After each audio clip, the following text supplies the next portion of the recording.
Good morning, everybody. Welcome to our webinar today. Thanks for joining. Looks like we've got close to 50 people already joining, so that's really great to see. Today's webinar, we are delivering under our ongoing Be Accurate series. So some of you may have joined in the previous sessions that we have done. So it's an ongoing series where we're talking about how to make participation under the ACCU scheme better, easier for yourselves as participants, and also from our end, how we can help you and support you with your participation under the scheme. Today's session is a bit different in that it's a targeted webinar. And what I mean by that, it is targeted to our environmental pilot program participants. So we'll be obviously discussing today how the crediting process works under the environmental pilot program. But before I move on too far, I should introduce myself. My name is Shakir Rahman. I'm from the Plantings and Plantations team at the regulator. Today joining me is Jamie Rosaya. Jamie will be doing some of the presentation today. And we've also got Andre Blanchard, who is going to facilitate the Q&A function today. So the way we'll run it today, we've got a presentation. Probably will take about 45 to 50 minutes, and then we will have some time at the end to do Q&A. We have allowed for some extra time, but we are hoping to finish within the hour, so fully by 11:30. But we have allowed some time. If we get many questions, we'll try and respond to as many as we can. If we can't get to your questions, we will try and respond to those either through updating our guidance material or through some other channels down the track. We do encourage you to post your questions. It's useful for us to know where your questions are and where there might not be enough information out there for you to run the project and do your crediting. So we very much encourage you to do so. You will note that we have muted your microphone and turned off your cameras, and we're also disabled note-taking with chatbot. That is for our IT security reasons. So you will need to take notes yourself, but what we are doing though, we are recording this session today, and we'll make this session available on our website, hopefully in coming weeks. So yes, again, on the Q&A, as I said, we will do a Q&A session at the end. So please post your question there, but I should note that we will not be responding to any project-specific questions today. We're trying to keep it at a high level and providing general information on how the crediting process works under the Environmental Plantings Pilot Program. Okay, before I formally begin, I'd like to acknowledge the traditional custodians of the many lands where we're all dialing in today. I am coming from the Ngunnawal land. I'd like to pay my respect to their elders past, present, and emerging. And I'd also like to extend my respect to any First Nations people who may be joining today's webinar or listening to this recording later on. All right, so let's talk about what we'll cover today's session. So this session, as I said, is targeted to our Environmental Plantings Pilot Program participants. Now, the pilot program sort of started back in 2021 and finished last year, at the end of September last year, when the method that is applicable to this program sunset at the end of September, and with that, the program also closed. And it's really encouraging to see over that sort of 3-year period, we've had close to 150 projects that have registered under the program. So it's a really great uptake, and that's really exciting to see. And a lot of you would have already planted or are getting close to planting. And once you've planted, you established your project, you can then, of course, get credit for your project activity. So we'll cover what that process looks like in today's webinar. Now, I should mention that the method that applies to your project under the ACCU scheme is called the Reforestation by Environmental or Mallee Planting and FULCAM method, or REMP 2014 method for short. So if you are wondering, what are the rules that applies to your method and what are the methodology requirement, that is the method to consult. In the past, we have, I think, we've used the sort of the terminology EP pilot method. There is no EP pilot method per se. The method that applies to your project is the REMP 2014 method. So we'll talk about that method particularly from the aspect of crediting and like the things that you need to consider when you are submitting your crediting application. We'll then talk about how the project reporting and crediting process works. You will need to submit an application form in our online services portal. So Jamie will do a demonstration of what that process looks like. And in the end, we'll talk about how we can support you throughout this process. And of course, time permitting, we'll do a bit of a Q&A session at the end as well.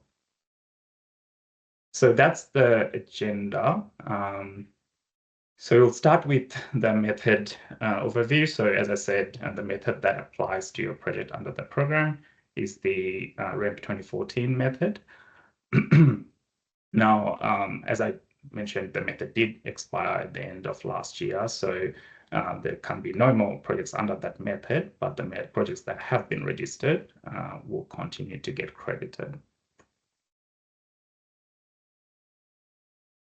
So we'll not cover the method in too much detail today. So obviously you've already registered your project and if you'll undertake a project activity as well. So you'll be familiar to an extent what the method requires you to do.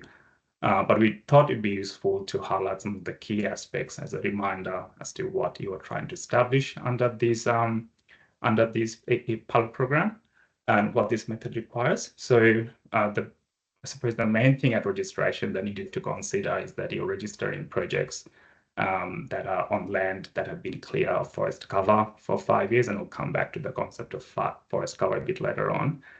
So that we would have had tested that at registration. Now, the other point to really keep in mind is that you are establishing a permanent forest, a permanent planting. This planting can't be for harvest. And we'll talk about the concept of permanence a bit later on.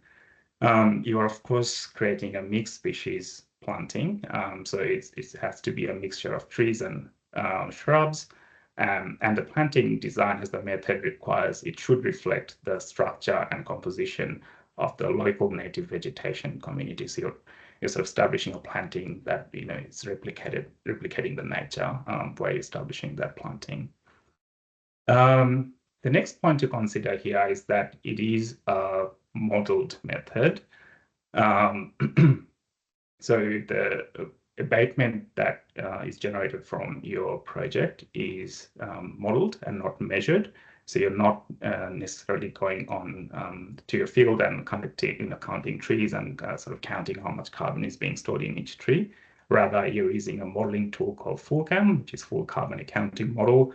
I'll talk about that a bit later on as well. So it is important to note that the abatement is calculated using a model. So you have to use that model, and that is a requirement of the method. And within that FullCAM, you're also using the generic block calibration.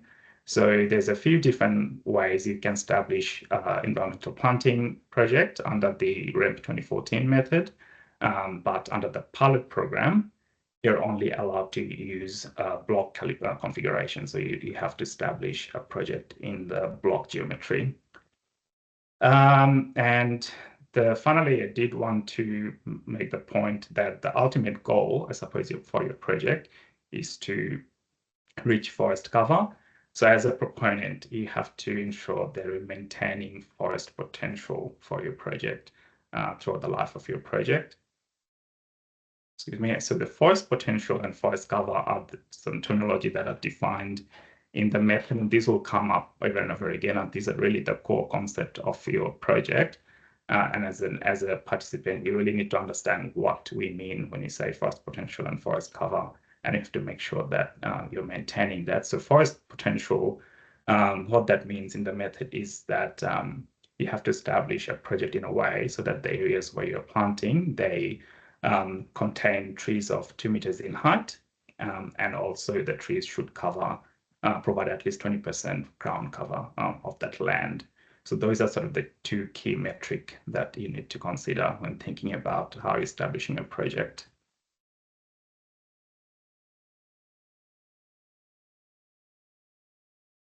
Okay, so moving on to the timeline of your project. So I thought we'd give you a sense for the commitment, I suppose, under the program, what that commitment looks like. So under the pilot program, under the method, you have a crediting period of 25 years. So it will be progressively credited for your project over that 25-year crediting period. There's a few dates here to consider, and I thought it'd be useful to talk about that. The first date is, of course, your project registration date, or sometimes we call it the project declaration date. That is the date when we declared your project as an eligible project under the scheme. So that date essentially it tells you when your project obviously comes under the scheme. Now, the next date to really think about is the project start date, which is also the project crediting start date. And that date can be the same date as project registration date or can be a different date.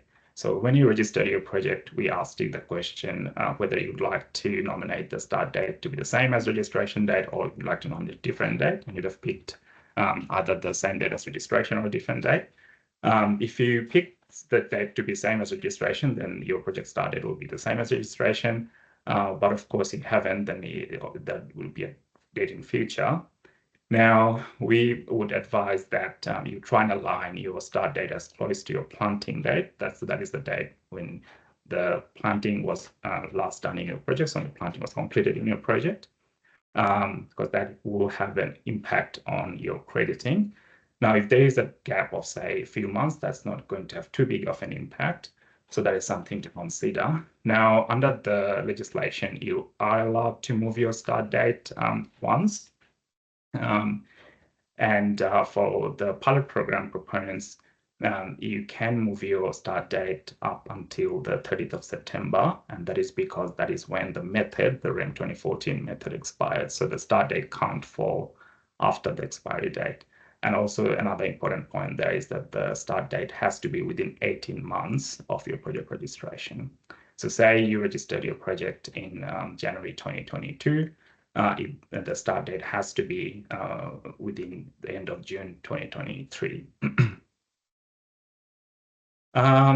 Okay, so that's something for you to consider. And then once you have selected your start date, that's when your crediting starts. And then the next thing to consider then is when we issue credits. So under the legislation, you are required to report at least every 5 years. You can report more frequently. You can report as frequently as 6 months if you choose to do so. But every time you want to claim accuse, you will have to submit a project report. And you have to do that project report in an online services portal. And Jamie will talk about that a bit later on. But as I said, yes, you have to report at least every 5 years, and that is a requirement. And that 5 years starts from your project start date or crediting start date, not your registration date. Then comes the concept of permanence, I suppose. And as I said, you are establishing a permanent planting under the method. Now, at registration, you would have picked a permanence period of either 25 years or 100 years. And that is the period throughout which we will monitor that you are maintaining that project on your land, that the trees are being maintained on your land. So, and we can impose permanence obligation throughout that period as well. Now, that permanence period starts from the date when we first issue you with credits. So it's not the date when the crediting starts, it's the day we issue credits. So that's when permanence starts. So that's something else to consider, that the permanence period can and will extend beyond your crediting period. So say a project that started in 2022, the crediting period will, and say that the start date project started is also in 2022, the crediting period will end in 2047, but the first issuance was in 2025, so then there's an extra few years at the end of the crediting period where you have to maintain your permanence obligation as well. There's a couple of other points there in relation to permanence that on the 8th year of your crediting and the 24th year of crediting, you will have to provide us an updated permanence plan. At registration, you would have had given us a permanence plan, which would sort of talk about how you're going to manage permanence for your project. So that plan would need to be revised and sort of re-looked at, refreshed, and provided to us at the year 8 and year 24 of your crediting.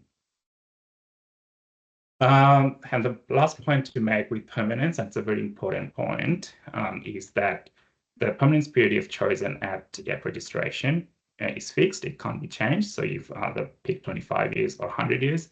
If you have picked 25-year permanence, we will apply a 20% discount to the ACCU that will issue to you. So there'll be a 20% permanence discount applied to your ACCU claim. All right, so moving on.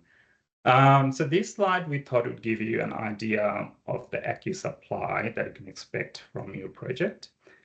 So as I said, of course, under the program, you have a 25-year crediting period, and the ACCU that will issue will be done progressively over the 25-year crediting. And the point to note here is that we will only issue credits once the abatement has been realized. So that's a sort of core principle for issuance under the method. And what that means is that in early years, as you can imagine, for your project, when establishing a project in early years, the trees are of course young and they're not storing as much carbon. So you won't be getting as many ACCUs, but progressively as the years go by, your trees will start to grow and mature. So they will store more carbon. So the ACCU yield profile sort of goes up. Under the model, typically in the 6 to 10 year mark, it sort of peaks out as the amount of credit you can get from at a per hectare and an annual basis. And then from there, it starts to decline because as a whole, your project won't be storing as much carbon year on year anymore after sort of reach maturity. So that is something to keep in mind. So this is the graph that we've got there on the slide, sort of showing the rate of ACCU issuance per year. So it slowly goes up, slowly sort of increases up until year 6 to year 10, and then goes down as well towards the end of it. Now, this is very much as an example. The ACCU profile, the ACCU profile would very much depend on the area where you're undertaking your project. So the climate conditions, soil type, topography, etc., can influence your ACCU generation, and also your management regime. So weeding events and fertilizer application can also influence your ACCU supply and ACCU profile for your project.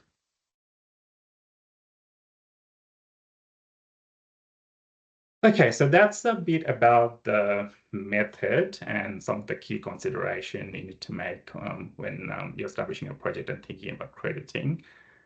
So then let's talk about what the crediting process would look like for your project. So that's really the core bit of the presentation today. So try to summarize the whole process in this one slide. And on the outset, I'll acknowledge that this is a fairly complex process, and there's a fair bit of steps involved in how you go from establishing a project to then getting your first credits and then continue to get credits. But we have tried to sort of give it a bit of a structure and structure into steps, so hopefully you can follow along. And we will support you throughout this process. So that is the point we wanted to make today, that you don't have to obviously do it all by yourself. Under the pilot program, we have committed to support you. And we'll talk about what that support looks like today as well. Okay, but first let's give you a sort of general sense of what that process looks like for crediting. So you've gone and established your project, you've planted your trees are growing, they're looking good. You are now eligible to get credits for your project. So the first thing I suppose you'll need to do is create a mapping file, a map which shows where you've planted your trees within your project area. Now, hopefully you'll recall that at registration, you've provided us with project area map, so a map that shows the boundary of your project. What we require at crediting is another map that shows within your project area where exactly have you planted, where planting has taken place. So we call them carbon estimation area, or CEA for short. You'll hear us use that term a fair bit, CEAs. And then you'll also have to map the exclusion area, and that is essentially the inverse of the CEA. That just says where project activity is not being undertaken within your project area. And then you'll also have to define a model point. So I'll talk about all of that a bit later on, but that is the first step. Once you have done your mapping and you've defined your model point, you can then undertake the modeling. So as I mentioned, it is a modeled method, so you have to use a modeling tool, the FullCAM tool. Now, FullCAM stands for Full Carbon Accounting Model. It is a tool that is managed by the Department of Climate Change, Energy, the Environment and Water, or DECU, and it's got a broader use than just the ACCU scheme. It is used for estimating carbon changes in forest systems and soils. And it is used for estimating Australia's emissions from the land sector, which then feeds into our international reporting obligation. But it's also a tool that is, of course, used in the ACCU scheme to sort of estimate carbon stored in vegetation. And it is that is a tool you have to use. So there's different version of FullCAM available at the moment. The version that you have to use is FullCAM 2020. And in that model, you also have to use the generic block calibration. So there's a few different calibration depending on how you establish your project under the method. And yes, as I mentioned earlier, the only calibration and the only configuration allowed under the pilot program is the block calibration. It will also need to provide in other inputs such as your project management activity dates. So when you have planted, if you have done weeding, or if you applied fertilizer, those dates need to be inputted. And also if there's been any disturbance event that needs to be modeled, mainly fire, emissions from fire would need to be recorded in FullCAM and modeled in FullCAM. And once you've done all that, FullCAM will spit out a data file that sort of shows the carbon that is stored in your project. So once you've done the FullCAM modeling and got that output file from FullCAM, you can then use that to calculate your ACCU eligibility. So there's a number of equations in the method that is stipulated in the method, and that tells you how to do that calculation. You will have to follow along with those equations, and that gives you an estimate of your ACCU that you can claim over the reporting period.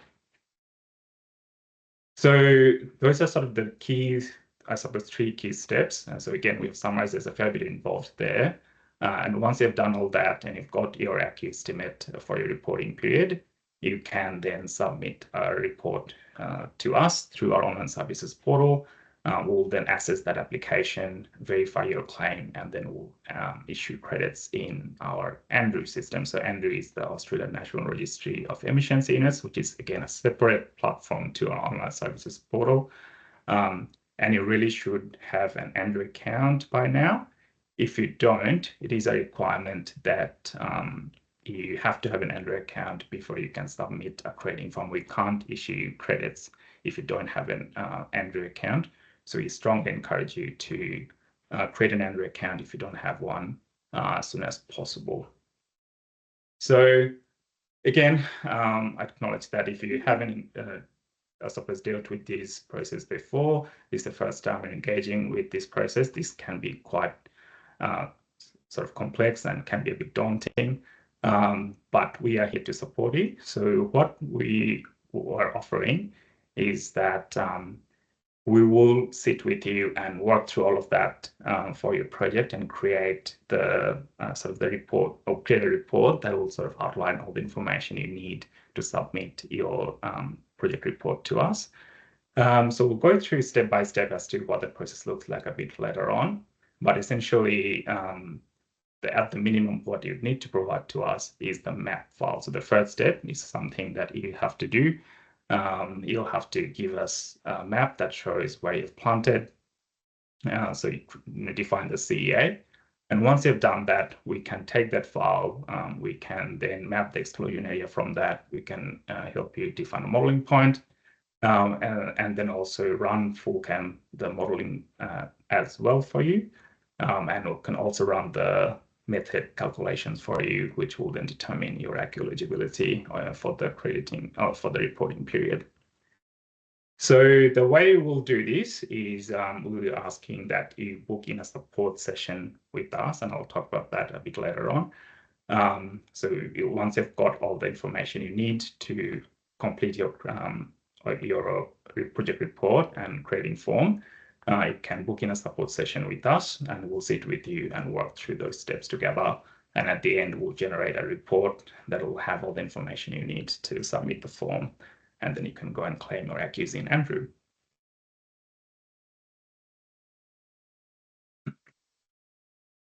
Yeah, so this slide essentially just talks about the support we can provide. So again, as I said, we can help you with identifying modeling point, map exclusion area, and the eligibility amount from, we'll undertake that Bateman calculation for you and get the ACCU amount that you're eligible for your reporting period. So I suppose the point to make here is that the mapping component is really the one component that you need to try and undertake yourself.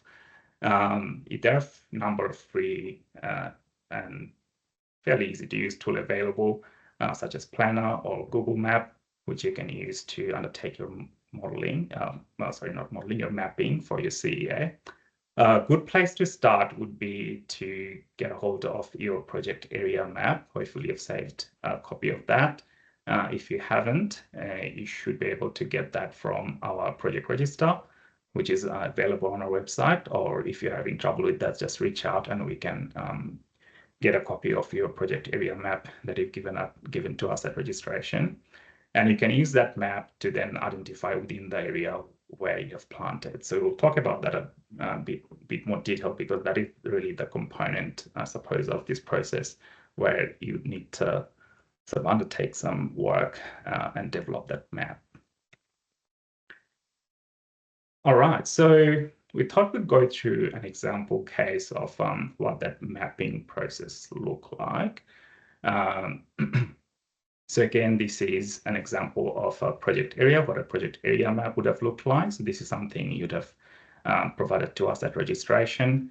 So project area map would sort of cover your whole property, typically speaking, and it can include existing vegetation, sort of structures, so it's like a shed or something that you have got on your property. It can encompass all of that. So that is essentially the area where you have the legal right to undertake your project activity. So often you would see that some people would submit an area that sort of covers their whole land title area. So the area that they have got legal right for. And it is a requirement under the method, under legislation, that you retain that legal right. So I just thought we should make a point here throughout the life of your project. And if anything changes with that legal right status, it is a requirement that you notify as soon as possible. And also under the pilot program, it is a requirement that you are the land holder, you're the landowner or the leaseholder or the native title holder for the land where you are undertaking your project. So if anything changes with that, your eligibility under the program might be impacted. So we encourage you to reach out to us if anything changes with the land ownership where you're undertaking your project. Okay, so coming back to the mapping. So so this is what a typical, I suppose, project area map would look like. This is something you'd have given to us at registration. Now, from there, this is an example of what the CEA map would look like, carbon estimation area map. Now, this is, of course, very much an example. So let's talk about CEA. If you haven't done this before, the core principle when you're mapping CEA is uniformity. So what the legislation says is that when you're defining areas where you're planting, you have to define them whereas thinking about uniform sort of characteristics of the area. So it should have uniform characteristics in terms of soil type, aspect, and slope, and also thinking about your management activity. So there should be the management activity in each area should be uniform as well. So that covers things like preparing your site for planting, the planting itself, and of course, after the planting, if you're doing thinning or weeding and applying fertilizer, that you are doing that on a uniform manner across the CA area. So if that sort of varies within each of within your project area, then they need to be mapped as separate CEA. So again, CEA is the area where your planting is being undertaken. Now, within the CA doesn't necessarily have to be a continuous area or contiguous piece of land. It can have sort of broken parts. So CA can have parts. If there are areas within the CA where you're not undertaking your project activity, then they will need to be mapped as exclusion area. Another important point to note here is that the CA should be mapped as per the CFI mapping guideline. So this is another piece of legislation or guideline that sits next to our method. And there's some rules that tells you how to map, and that needs to be adhered to. The main one to remember here is that you will have to have at least 200 stems per hectare within your CEA, and that you are not mapping areas where you're not undertaking your project activity, and that goes to exclusion. So I'll talk a bit about that in the next slide. All right, so once you've mapped your CEA, again, based on uniformity of your sort of the aspect, slope, and soil type, and also the management activity, you will then also need to map the exclusion area, and you'll have to define a model point for each of your CEA. So exclusion area, again, is just any area where you're not undertaking a project, and that can be areas within your CEA as well. So that's important to note. So in this example, in the 3 CEAs we've got here, in the first CEA, there's that dam in the middle of that CEA. So that has been carved out of the CEA, and that's been marked as an exclusion. And another is, for example, is a CEA3. As you can see, there is a sort of a creek flowing through that CEA. So that has been carved out as well as an exclusion. So, and as you can see, the CEAs, the third CEA has got 2 separate parts. They're not jointed together. And that's also fine as long as those parts have uniform characteristics in terms of, again, the soil aspect and slope, and also your management regime is uniform across those parts.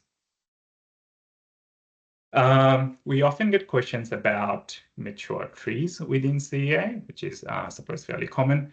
Now, with trees within your CEA, if they have a canopy cover of 5 meters or more, then they will have to be marked as an exclusion as well. So that is a requirement under the CFI mapping guideline that says any feature greater than 5 meters within a CEA must be mapped as exclusion area.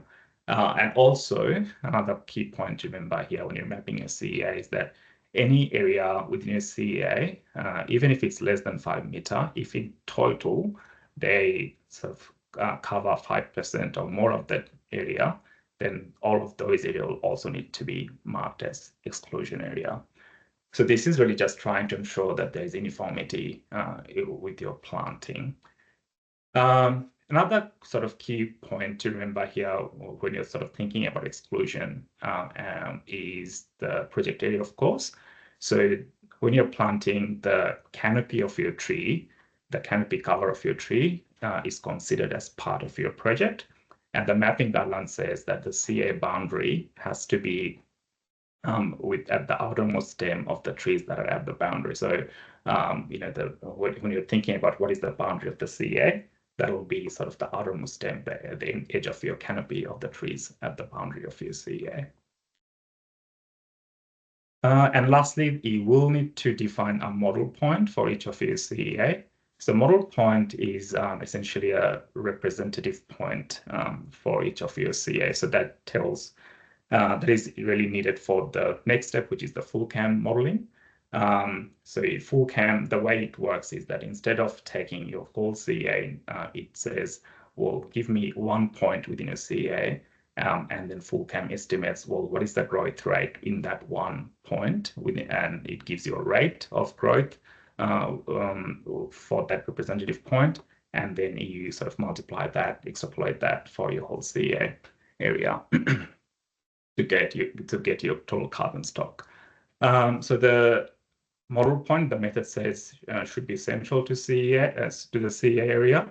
At CA, we provide some guidance that we prefer, I suppose, representation over centrality. So it doesn't need to be central to the CA as long as it is a good representation of the CA. Now, that can be a bit tricky if you haven't dealt with this component before as to how to find and pick the best modeling point, I suppose. So we can definitely help you with that process. So you reach out to us and we can work with your map and we can find the model point that best represents your CA. So to sort of summarize, if we move on, I suppose what we need from you at the minimum is the boundary of your CA. So in this example, and again, I should declare that this is very much an example. This is not a real project, but as you can sort of show it, there's 3 CAs we have marked here, the 3 areas where planting have been undertaken. So we need a map that shows the boundary of those planting area. It can be a draft map. We encourage you to go and have at least attempt to create a map, and then we can sit together and work with you to sort of mark out areas that look like exclusion. And obviously you can tell us, you know, obviously your project the best, and we can discuss together as to where planting has happened, what may or may not be needed to be marked as exclusion. Okay, so that's, I think, that's everything on the crediting component for now. So we'll move on to a demonstration of our online services. As I mentioned, once you have got all the information ready for your project report and creating form, you can then, and you will have to then submit a form, an application form in our online services. So we thought we'll do a demonstration as to what that process looks like. So you're at least familiar. You may not have engaged with our online services portal since you've registered your project, so it'd be a good refresher. And then afterwards, we'll talk about what the support session would look like. So I'll stop there and I'll pass on to Jamie to demonstration. Thanks, Jamie. Thanks, Shakir. That was very informative. So I'll just share my screen so everyone can follow with me.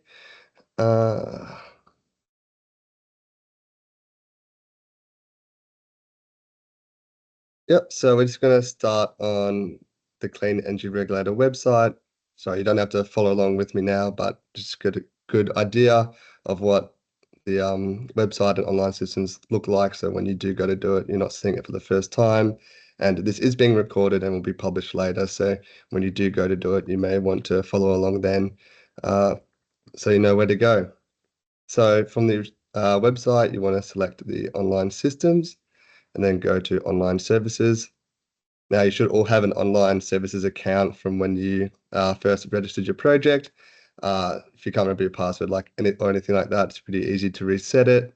If you can't remember your email and you can't figure out how to find it, get in contact with us and we can help you out with that. So you want to select login or sign up, but I won't make you watch me log in. So I'm just going to skip to the page. So this is what you'll see when you get to the online services. This is where you can do everything relating to your ACCU project in here. So if you want to say vary your project size or vary the project proponent or something like that, it will be done in this online services website. So to get to the form, you want to select manage and then go to ACCU projects. We have a few dummy projects in here, but I assume you'll only have the one which will come up. So I'm just going to select this project down here. And then it is the project report and crediting application form up here. So now, just as a bit of background, this form is to report the carbon that has been abated through your project and to apply for the crediting of ACCUs. In the application, you'll be asked to make a few declarations confirming that your project continues to meet the method requirements. You'll be asked to upload the mapping files that Shakira was referring to for the project and calculations for how much carbon you have sequestered through your project. Uh, the mapping and calculations can be a little bit complicated. However, this is the pilot method, which means there is additional support from the CER to help you submit these files without the need of a third party. You, of course, may still choose to acquire the services of a third party if you wish to do so. So I'm just going to go through the form now. So the first page you'll see is the project details type. So submission type, you're wanting to submit an offsets report and apply for ACCUs. I will just mention quickly, you'll see on the right here, the little help button. So this will appear on many of the questions where you can see a bit more additional detail that can help you if you're a bit confused or don't know what to do. Select project. So on this one here, your project will be automatically linked with your online services account. So you'll just want to select your project. Let that load for a second.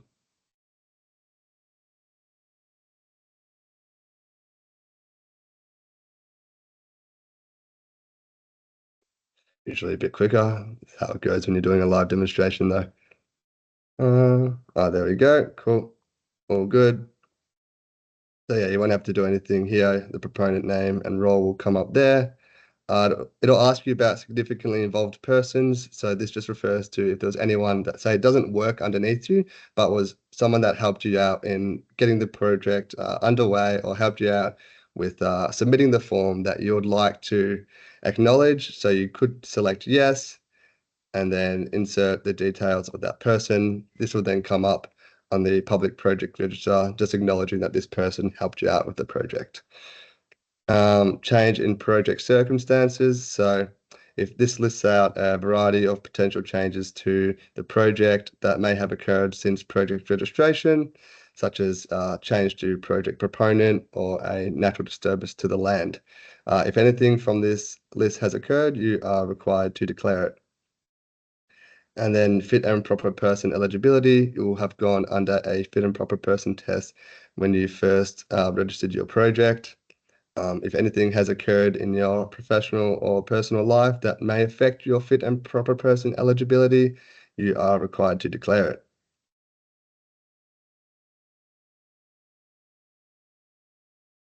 The next page is reporting period. So this will pre-fill based off what you selected at registration, will likely be the registration date, and then reporting period end date. So the end date is the period for which you want to claim the ACCUs for, and this can be anywhere between 6 months to 5 years from the reporting period start date.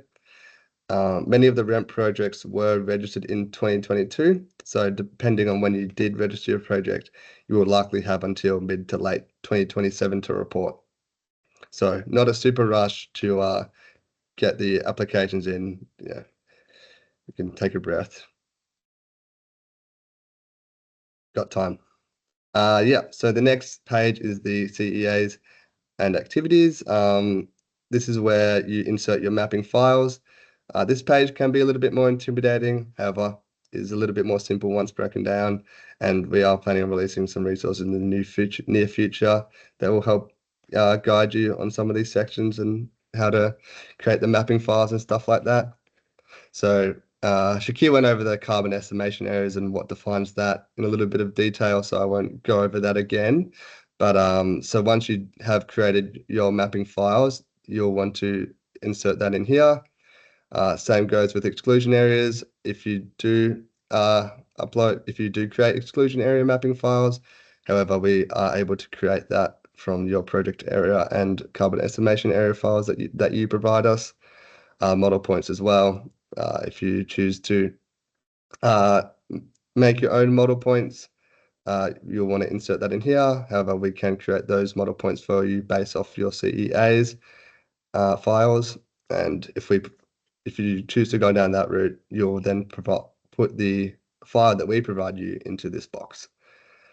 Then you'll be asked for any other geospatial information. So in Planner, which is the website that we recommend using to create the mapping files, you create a project area and activity areas. So you'll want to insert the activity area files that you create into this box, the carbon estimation areas. And I would recommend putting the project area files into this and the other geospatial information box here. Then you'll be asked a few questions about the carbon estimation areas in this box here. So I'll just go over these one by one. So CEA ID, if you have multiple CEAs on your property, they should all be individually labeled. It could be as simple as CEA1, CEA2.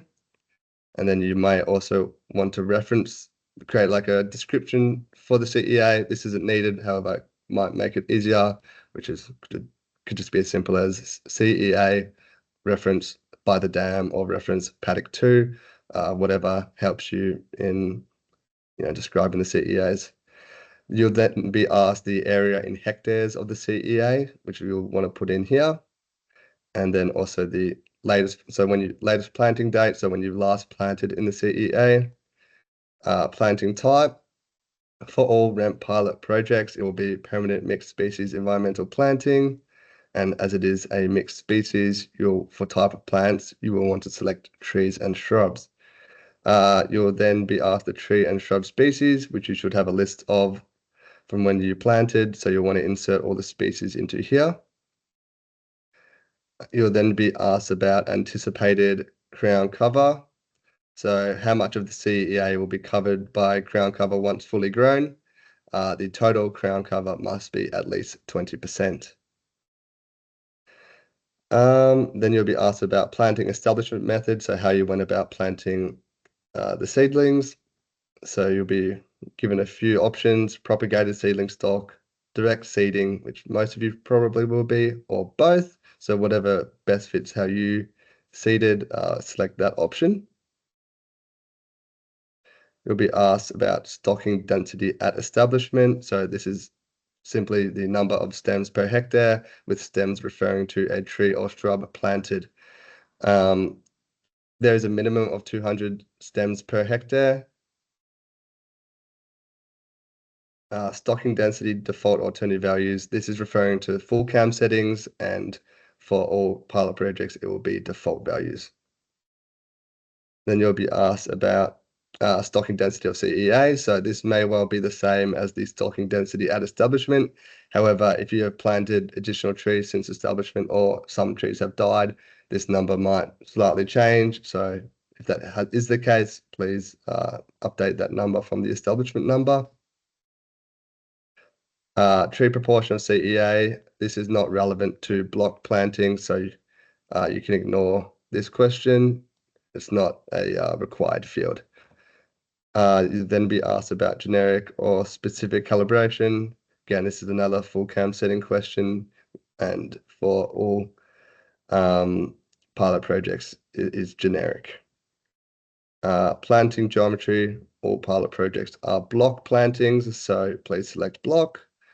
Planting event, I think only one option should come up for the pilot projects, which should be the mixed species environmental planting on land managed for my environmental services. It might be slightly worded different, but I believe there should be only one option that comes up for you. Forest cover attained, as this is a initial crediting application, and the projects are just at the start of their life cycle. I would doubt any of the projects that you're crediting for currently would have attained forest cover. So there you would select no. And then, however, in future applications, once you have attained forest cover, you would select yes. And then in this field, insert the year forest cover was attained.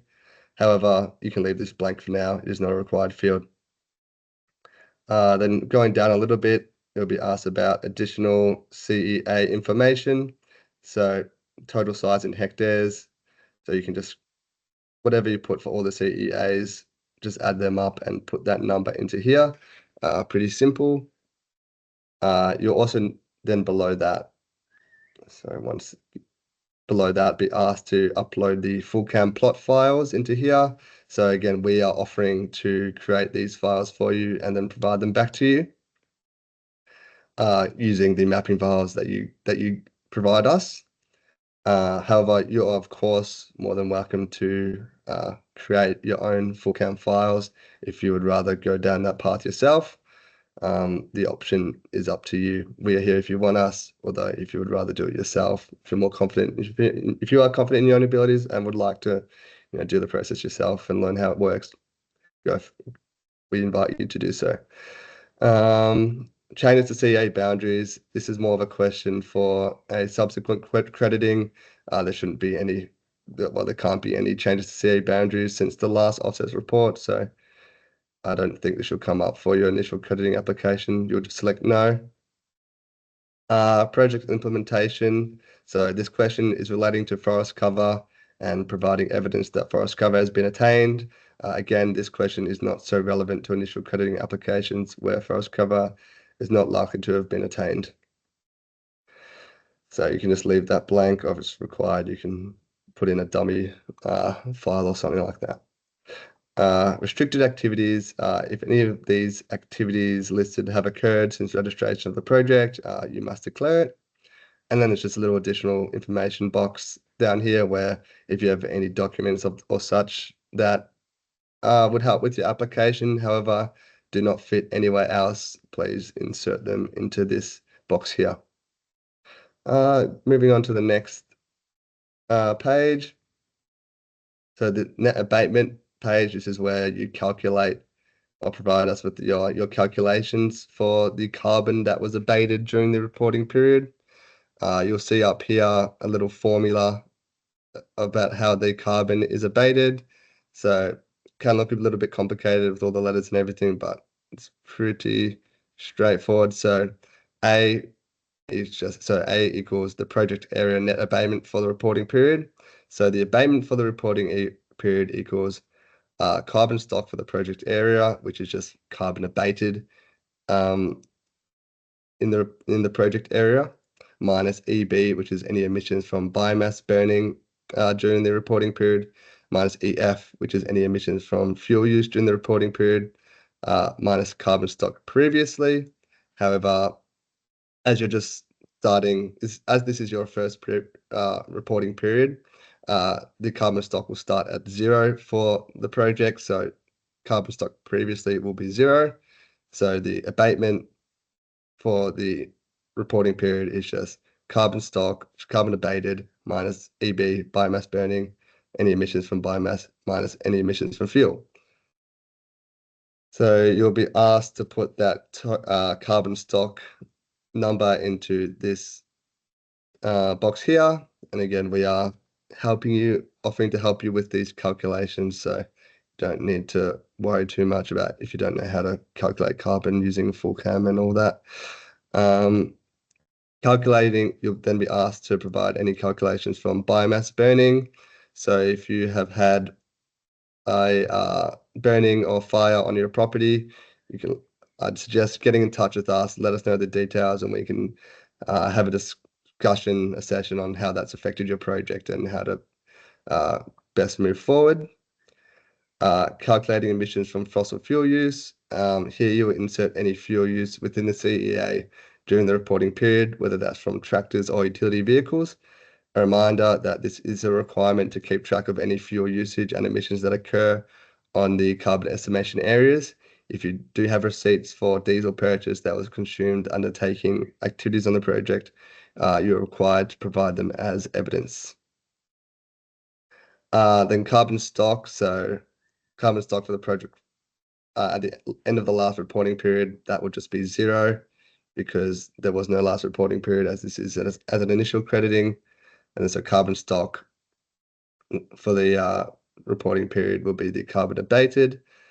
And then calculated net abatement for the reporting period will be inserted into here. We will help with these calculations again. And then, so you'll be asked to input the abatement calculations into this box here, the abatement calculator. So once we've done the full CAM and all that, we will provide you with the calculations and the carbon abated, so you can see the numbers that we come up with. And if you're, we can talk you through the calculations, how it all works. And then if you're happy and satisfied that with that figure, you can then put it in here and proceed with the application. But again, you're more than welcome to go through the process yourself if you would rather do it yourself. And then so next, this is regarding the audit reports. This is not relevant for the pilot method, as you know, with the pilot method, no audit reports are required. So you can just select no audit report. And again, so the pilot method was introduced to try to remove some barriers to starting up a project under the REMP method. And as audits are often costly and can considerably decrease profitability of a project, particularly smaller projects, they were taken away for the pilot projects. And that's why smaller projects of below 200 hectares or more or less, sorry, we're allowed to participate in the scheme with the absence of audits. Also, given that at the Clean Energy Regulator, we have developed some sophisticated geospatial monitoring capabilities that allow us to monitor the growth of the trees remotely. So we are confident that the integrity of the method is not compromised in the absence of audits. Furthermore, additionally, you are required to provide geotagged photos of the trees planted, which are photos just with the coordinates printed on it, so that we can match the physical photos that you provide us with what we see via satellite, just for extra assurance that the accus that are being credited to you are true and genuine, and that external stakeholders or people that wanted to buy accus can have confidence that the accus they're buying off you are accus of high integrity. So page 7, you'll be this is where you sign the project. As stated, so the project must be signed by a project proponent or agent. If it is not signed by one of these, the signature must be accompanied with proof that the individual signing off on the project has the authority to sign. This might be in the form of a signed letter from the project proponent authorizing that individual to sign on their behalf. So if it isn't the proponent signing it and it is another person, you'll want to include that authority to sign letter into this box here. And then next, so last page, you hopefully won't have all this red here because you will have actually filled in all of the boxes. And then lastly, you'll just be asked at the bottom to make a declaration that everything you have input is true and you're not trying to fraud the ACCUM scheme. So just have a good read of that and make sure that everything is in line. Because again, declaring anything that you know to be untrue may result in consequences such as your project being revoked or accus being relinquished. So just make sure everything is true and proper. And then so once you're happy with all that, you will click submit application. Yeah, so that's the full form. I know that's a lot of talking for me and can seem a bit hectic, but hopefully that just gives you a bit more of an idea of what you'll be doing when submitting your crediting application. Thanks everyone. I'll stop sharing my screen and I will pass it back onto Shakir to speak more about the support sessions.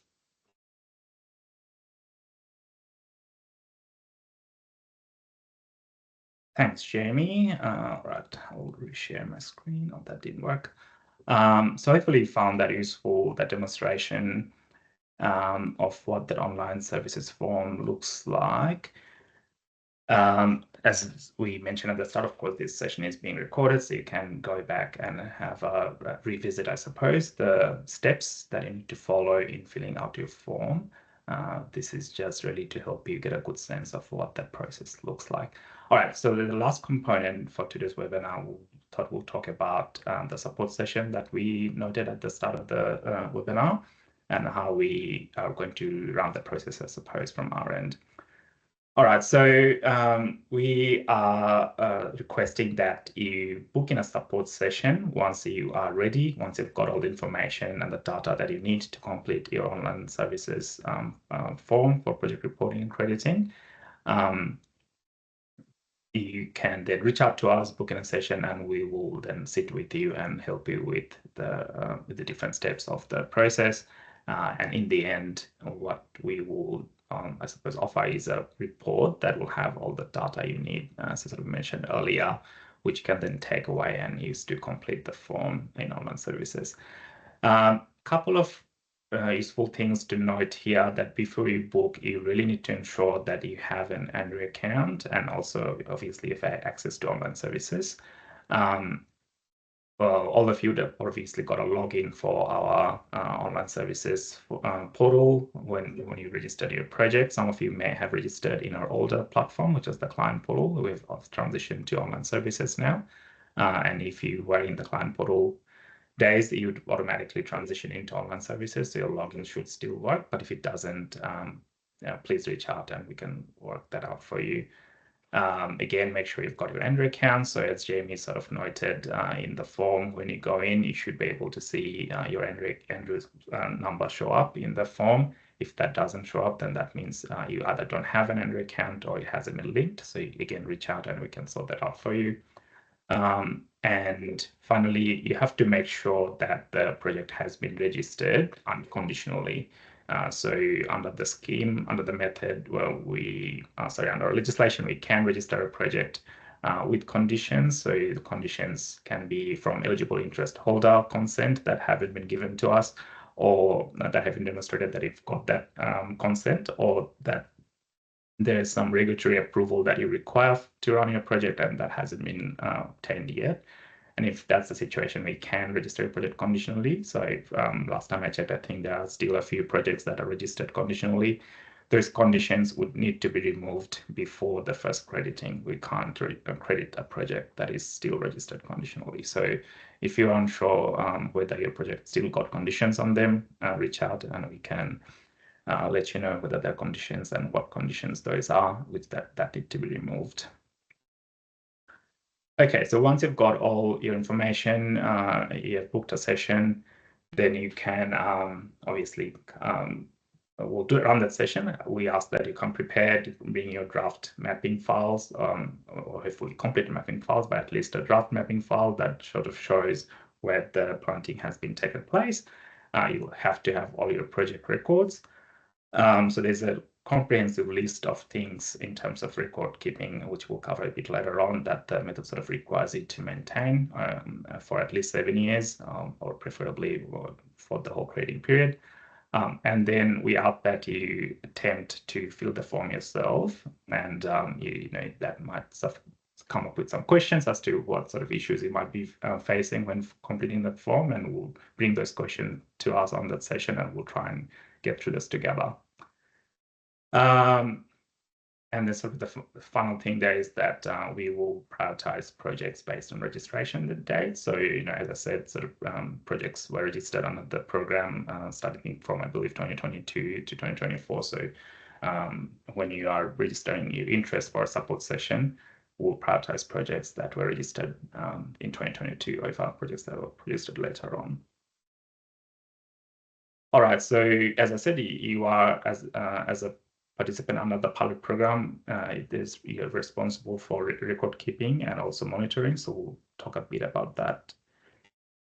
All right, so record keeping requirement, as I said, on the method, there is a very long list of things that you have to keep records for. Essentially, simply put, anything you are using to support your grading application, any claim you're making in your grading application, so that is in relation to how you have designed your CEA, your carbon estimation areas, you know, how you have sort of stratified sort of the species that you've planted, the sort of how many stems you've put in the ground per hectare, your full chem output files, your method calculation, all those for each of the grading application will need to be stored, and you need to maintain those records for at least 7 years under our legislation.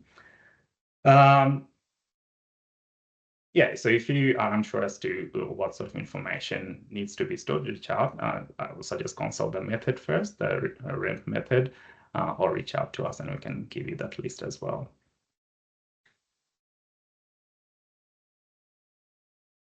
And finally, just wanted to remind everyone that there is a requirement that you monitor your project throughout the life of your project. So again, going back to the core principle I sort of talked about at the start of the project, that start of the presentation, that you have to maintain forest potential for your project.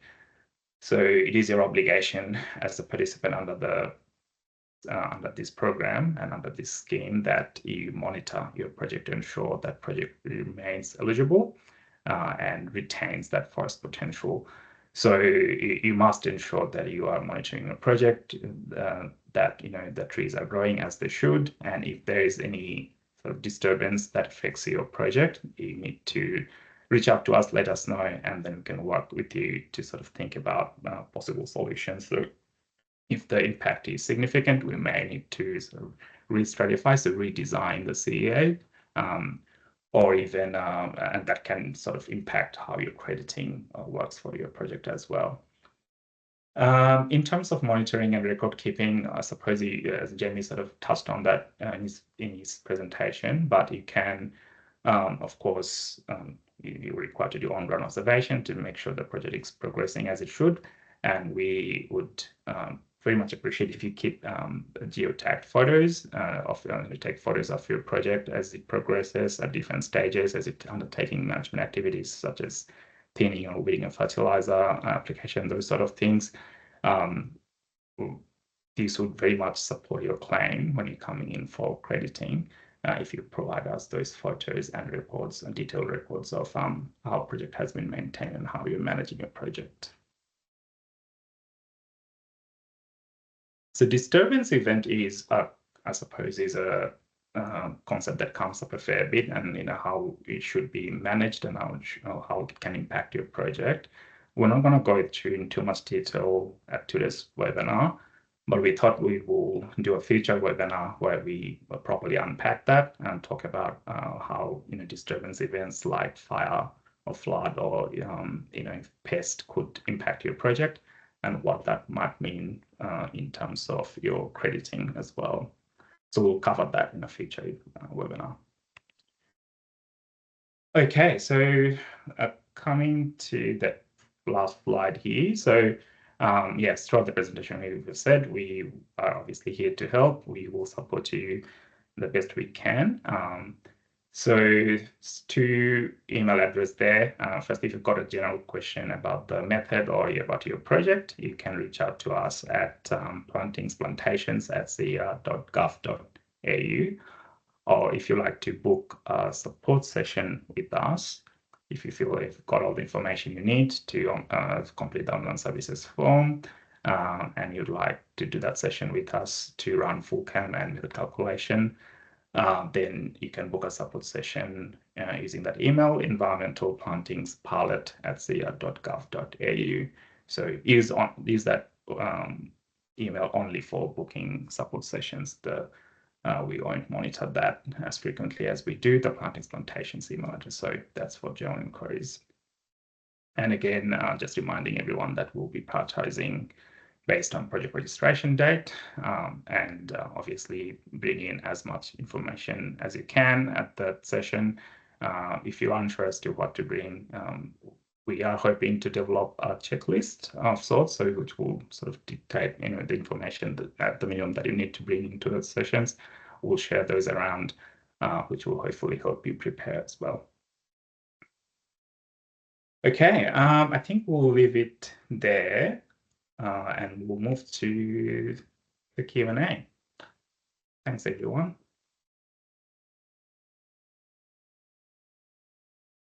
Awesome. So, hi everyone. My name's Andre. So we've got a few questions in the chat that I'll ask you, Shakir, Jamie. So the first one, going from oldest question to the newest, is the start date of 30th of September 2024 the last start date that you can select? Thanks, Andre. Yes, so that is correct. As the method expired on 30th of September 2024, that is the last date you can move your start date to. The start date can't fall after that 30th September 2024 date. Awesome. Next question from Glenn, initially asking if we were going to cover anything around creating an Anru account. Jamie's provided a response to some guidance on creating an Anru account on our website. So recommend to you all, if you haven't already done so, please follow that link and follow the instructions. Next question. Just add on that. Sorry, Andre. That the Anru account component is not something that our team manages. So that's our 37 assessment team looks after that component. But the form to create an Anru account should be available on online services. So if you have trouble with that, reach out to us and we can put you in touch with our 37 assessment team who can support you with that process as well. Awesome. Thanks, Shakir. Next question. Can you please clarify what the 25% permanence discount is mentioned in relation to slide 6? How does this affect the total forecast, actual ACCU yield available to the project proponent? Thank you. That's a really good question. So there's two different discount factors that apply to ACCU issuance or when we issue ACCUs. So first one is a risk of reversal buffer, which is 5% and that applies to all projects, to all sequestration projects. So when you do the calculation and you estimate your abatement and you get a abatement number, it doesn't equally translate to ACCU, if that makes sense. We take away 5% of that as a risk of reversal. On top of that, if you have picked a permanence period of 25 years as opposed to 100 years, then we apply a 20% permanence buffer as well, permanent discount. So if you are a project with a 25-year permanence period, then in total, we will apply a 25% discount. But if you are a project with a 100-year permanence, then we'll only apply just the risk of reversal, which is 5% discount. I hope that makes it clear. Awesome. Thanks, Shakir.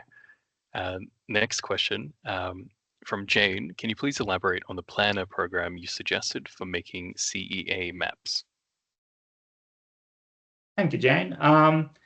So there's some information on the planner website, which I believe Andre has shared. So you can go and have a play. And I believe there's some sort of how-to guides on planner website as well, Andre, is that right?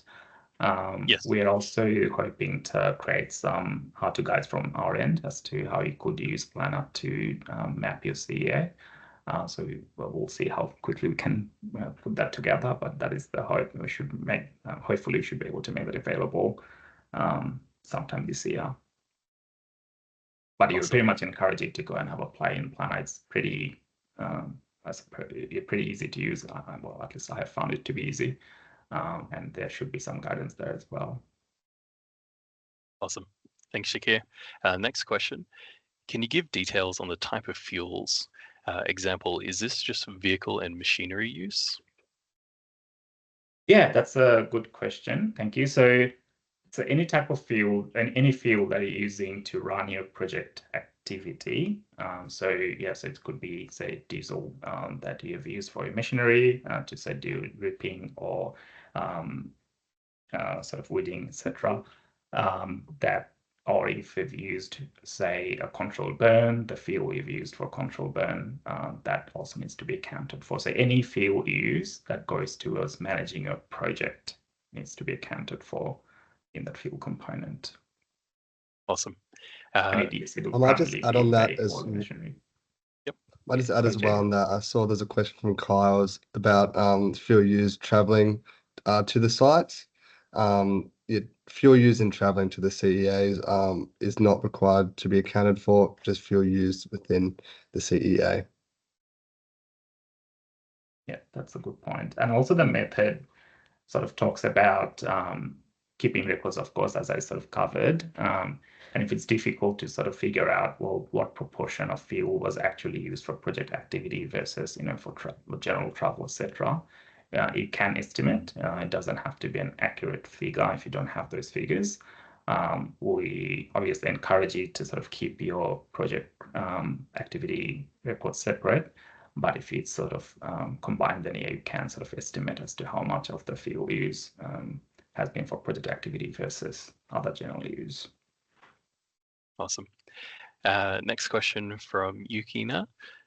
If in the future the trees planted as part of a project in a specific CEA do not grow well, but a large number of naturally regenerated native species appear instead, how should that area be handled? Can it continue to be included in the CEA? Thank you for that question. It's a very good question. So I suppose our preference with that is that you don't rely on natural recruit for your forest potential or sort of meeting that requirement of at least 200 stems per hectare. So we still encourage you to plant at least 200 stems per hectare. So make sure that you retain that forest potential. That said, if there's the natural recruit happening, that can be, I suppose, accounted for as part of the forest cover down the track, but it shouldn't be relied on, I suppose, to meet your eligibility under the method, if that makes sense. So it still require you to plant the minimum amount and maintain that minimum amount, but any sort of natural recruit could form part of the forest cover. Awesome, thank you.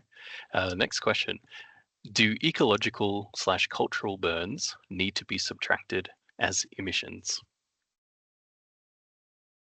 Yeah, so any sort of burning happening, suppose if it's a controlled burn, that needs to be modeled in FullCAM. So FullCAM would ask you how much of the project area has been sort of impacted, I suppose, by the fire. So if it's a wildfire, for example, a bushfire, and that's killed your trees, then you also have to model how much of that project area has been impacted and how many trees have died, or what proportion of the trees have died within a CEA. So if it's a controlled burn, for example, then there may be no impact on the project, but the fuel emission, the emissions from fire would still need to be modeled in FullCAM. Awesome, thank you. The next question, someone's having a bit of trouble with setting up their Anru account. What I'll do, I'll paste an email link to our team inbox that you can follow up with us on that.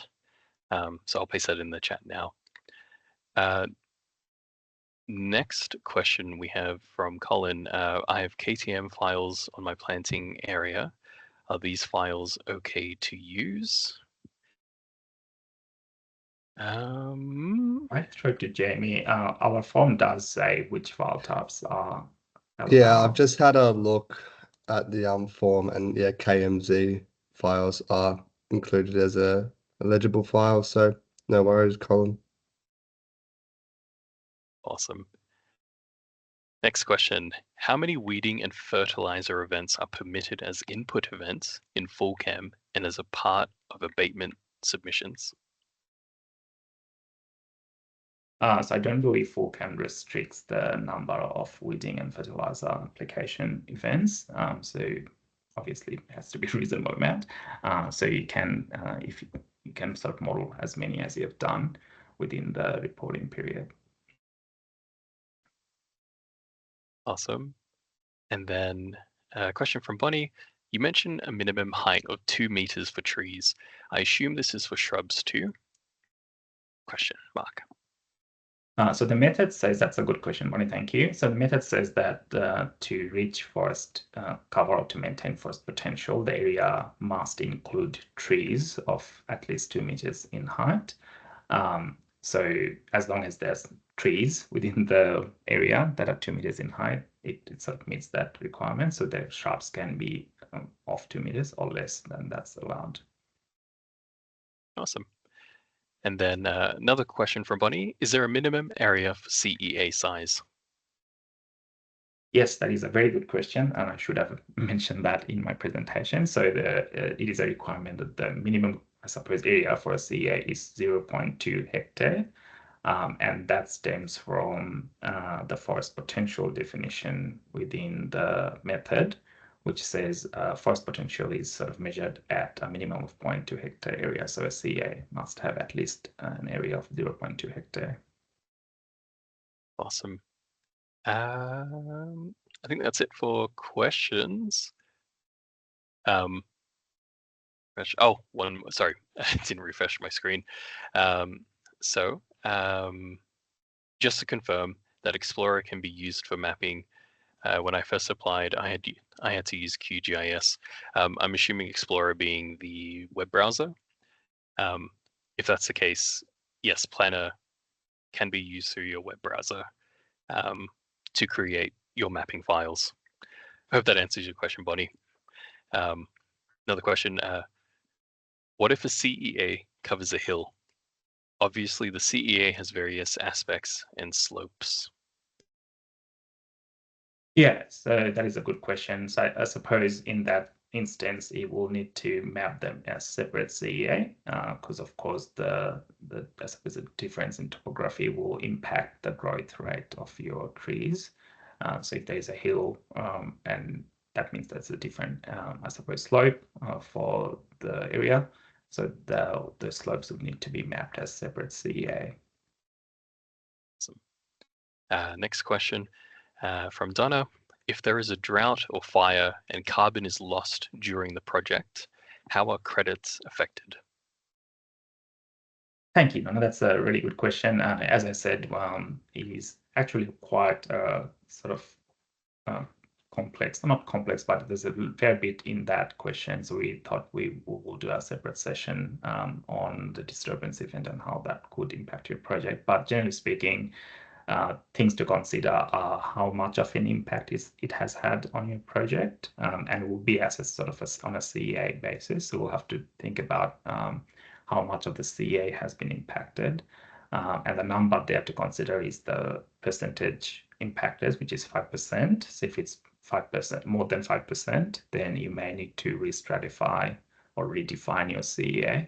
If it's less than 5%, you can continue to keep that CEA as is and just replant.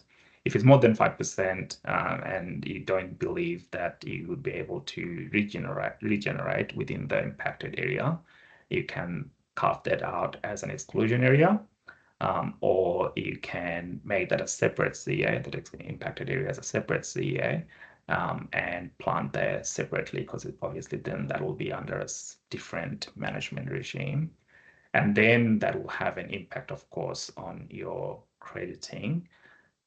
So under the method, you are required to run FullCAM every time you report. And what FullCAM does is just models the carbon stock for your project at that point in time from the start of your crediting period. So you will do an estimation of, well, this is how much carbon, given that given the data that you've provided, the number of CEAs and the planting date and management activity, you'll estimate the carbon that is stored in your project at that point in time. So if there is a disturbance event that impacts your CEA, of course, that will change. The method automatically, the calculation automatically takes care of that. So it might be that your issuance will slow down for a period, will reduce for a period.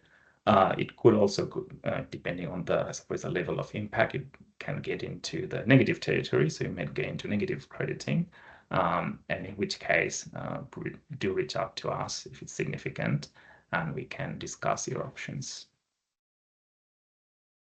Thanks, Shakir. 2 more questions. Another one from Glenn. Will there be another program for small property carbon abatement now that the pilot is over? Thank you, Glenn. That's a good question. So we have talked about whether to continue the pilot program, and at this stage, we really don't have any intent to continue the pilot program. That said, for small projects under 200 hectares, as long as they continue to meet the requirement that you are the project, as a project proponent, you are the landowner or the leaseholder for your project, and a total CEA is under 200 hectares, they can be classed as a low-risk project under the new environmental planting method, environmental planting 2024 method. And if you are classed as a low-risk project, you can then opt in for what we call the alternative assurance mechanism. So that was the key feature, I suppose, under the pilot program, other than the support that we've committed to provide. So we have retained that alternative assurance mechanism, and what that allows you to do is remove the requirement for auditing, which is, Jamie talked about, is the big, I suppose, cost-saving measure for projects and thinking about project viability. So that would be that is something, a key feature that we've continued with the new method, but we are not at this stage. We're not continuing the pilot. Awesome. And then question from Bonnie. Do tree species affect AccuProfile? Do we record the percentage of each tree species planted or actual numbers? So thank you, Bonnie. That's a good question. So yes, you will be required to sort of keep a record of the species of trees that you're planting and the stocking density as well. But as I said, under the block calibration, there is the requirement that you have to plant at least 200 stems per hectare. Beyond that, the method doesn't really require you to, I suppose, provide any further information under the block calibration. Your Accu, I suppose, eligibility won't change if it's 200 or 400, for example. The method's sort of calibrated for sort of optimum output, I suppose, from a black sort of block configuration for a project. So the minimum requirement for record keeping, I suppose, there is the species you have planted and the stocking density. And then, of course, you have to monitor for forest potential. As sort of Jamie said, when we're going through the form, you'll have to keep record of when you believe forest cover might be achieved as well. Awesome. Just a quick clarification from my end. Bonnie initially asked a question about using Explorer for mapping. I misunderstood Explorer, not the web browser, but instead the New South Wales mapping platform. To answer your question, Bonnie, so long as you can produce the required types of mapping files we need for the project, we're happy for you to use essentially whatever program or platform you find most comfortable, so long as you meet our requirements for the mapping files submitted. Awesome. I think that's it for questions, Shakir and Jamie.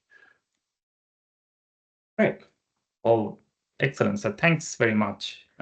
We're almost at time, so we'll, I suppose, give back 2 minutes of your time.